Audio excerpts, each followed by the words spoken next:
તમે રહ્યો કંઈક સાધુ આવ્યા છે, એક દિવસ રોકાય, બીજે દિવસે જતા રહે. એક દિવસ આવે ને બીજે દિવસે જતા રહે. રાત નો રોકાઈ શકે? રાત નથી રોકાઈ શકે. અચ્છા. રાત રોકાય એટલે એને ભણકારા વાગે તરત. અહીંયા? હા, એ ભણકારા વાગે. બરાબર. હા, તે આમાં કેમ રહેવું કે સુવિધા વગરનું કેમ રહેવું એમ થતું હોય. અને અમે તો પહેલેથી જંગલમાં રહેલા છીએ. અનાજની જરૂર છે, પૈસાની જરૂર નથી. સમજ્યા? અનાજ હશે તો ખવાશે, અને હું કોકને જમાડીશ અને જમીશ, બનાવીને હું જમાડીશ. પેલા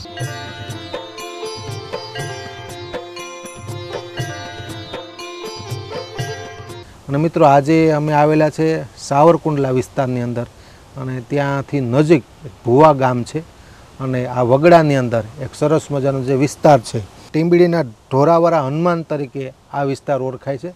ઢોરાવાળા હનુમાન તરીકે જગ્યા જાણીતી છે, અને વર્ષોથી હનુમાન દાદાનું મંદિર છે. ખૂબ પ્રાચીન જગ્યા છે. કહેવાય છે કે અહીં ખૂબ જૂનું ગામ હતું, અને હનુમાન દાદા ત્યારથી અહીં બિરાજમાન છે. સ્ક્રીન ઉપર મારી જમણી બાજુ આપ નિહાળી શકો છો. સાધુ અનેક સાધુને મળતા હોય છે, પરંતુ દરેક સાધુનું જીવન, એમની ભક્તિ એ જ આપણને કંઈક પ્રેરણા આપીને જતી હોય છે. શ્યામ સુંદરદાસ બાપુ વર્ષોથી અહીં રહે છે. બાપુ સાથે થોડો સંવાદ કરીએ. બાપુ, ખૂબ ખૂબ સ્વાગત છે. બાપુ, તમારા ચરણોમાં મારા કોટી કોટી વંદન. કેટલી જૂની જગ્યા, તમે જે સાંભળતા આવ્યા છો, શું જગ્યાનું માતમ છે? આ જગ્યા લગભગ 200-250 વર્ષ જૂની હશે. સમજ્યા? અને પહેલાં અહીંયા ગામ હતું. જે વણઝારા જે આવે ને, પહેલાં અહીંયા ઉતારો કરતા હતા, અહીંયા રહેતા હતા. હજી પણ આમાંથી ઘણા ઠામ નીકળે છે, માટીના વાસણો નીકળે છે. હા, ઘણા નીકળે છે.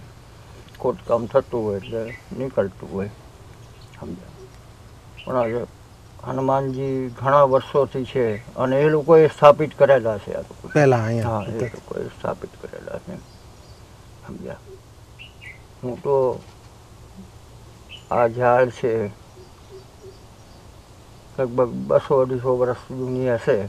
હા, ઝાડવું છે બાજુમાં, એ પણ ઘણા વર્ષો જૂનું છે. સમજ્યા?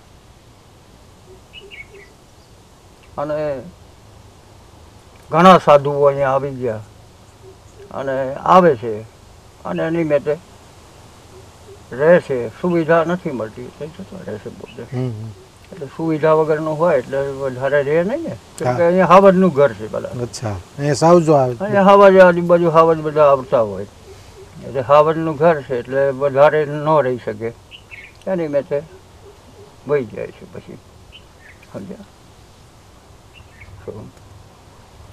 અને હું ઘણા વર્ષોથી અહીંયા છું, લગભગ 12-13 વર્ષ થઈ ગયા છે.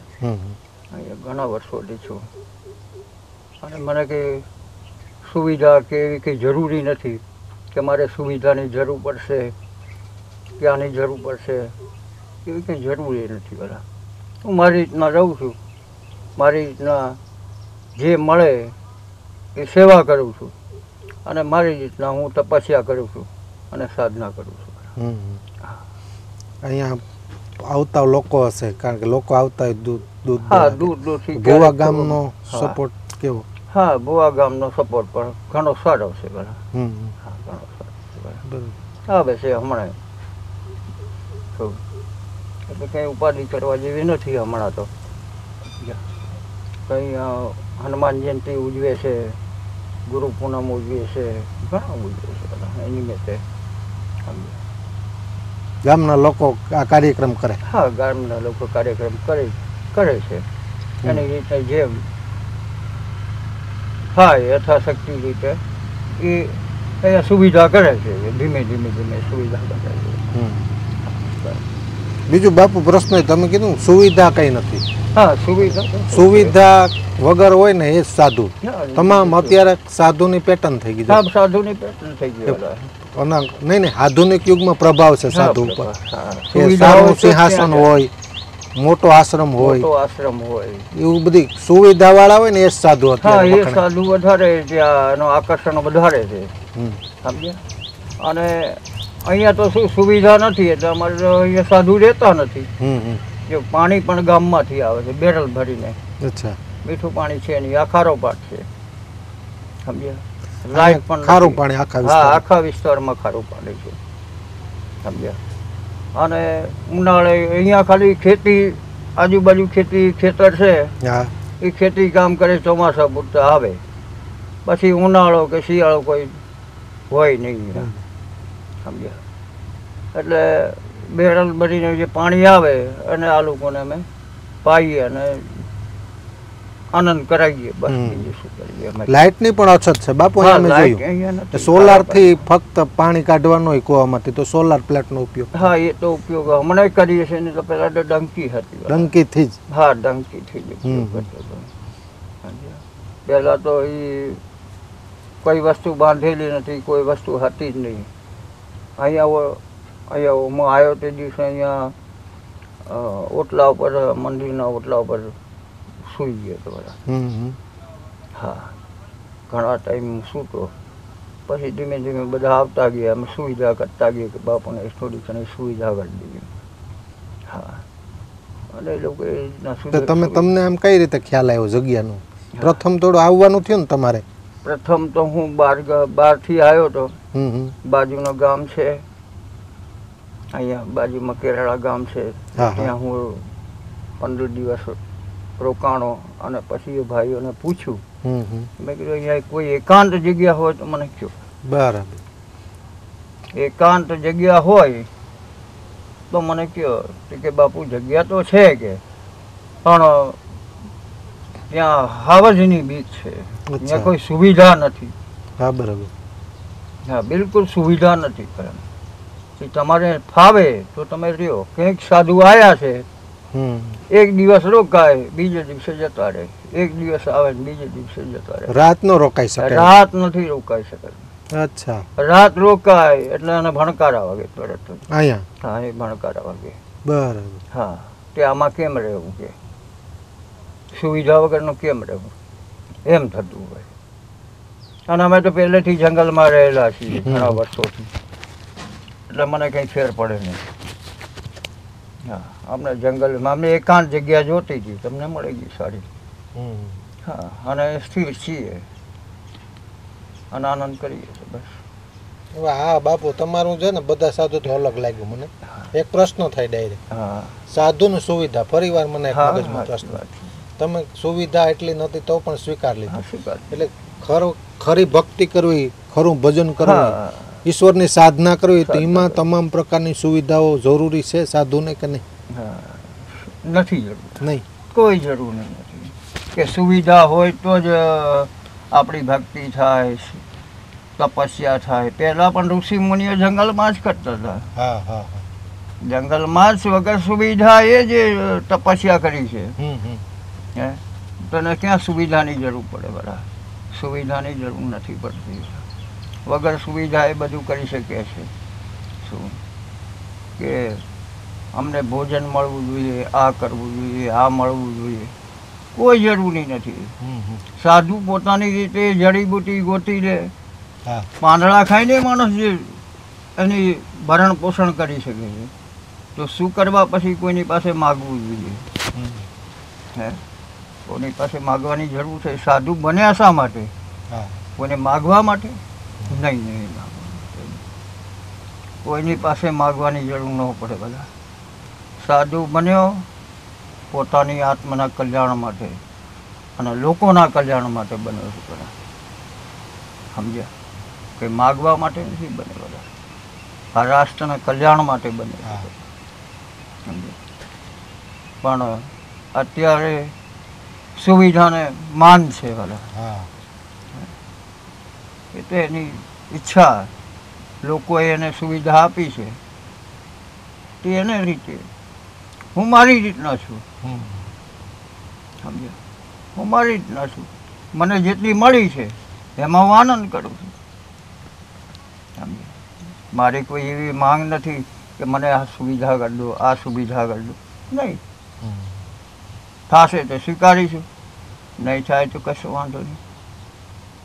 આપણે વચમાં 4-5 વર્ષ પહેલાં તો તે વાવાઝોડું વહી ગયું. હા હા બધું ઉડી ગયું હતું. હમ. હું અહીંયા જ હતો, અચ્છા અહીંયા જ હતો. છતાં પણ મેં નથી કીધું કોઈને કે મને અમારો ઉડી ગયું છે કે આ થઈ ગયું છે, ફલાણું થઈ ગયું છે. બધું ઉડી ગયું. તોય કંઈ ઉપાધિ કરી નથી. બેઠો છું શાંતિથી.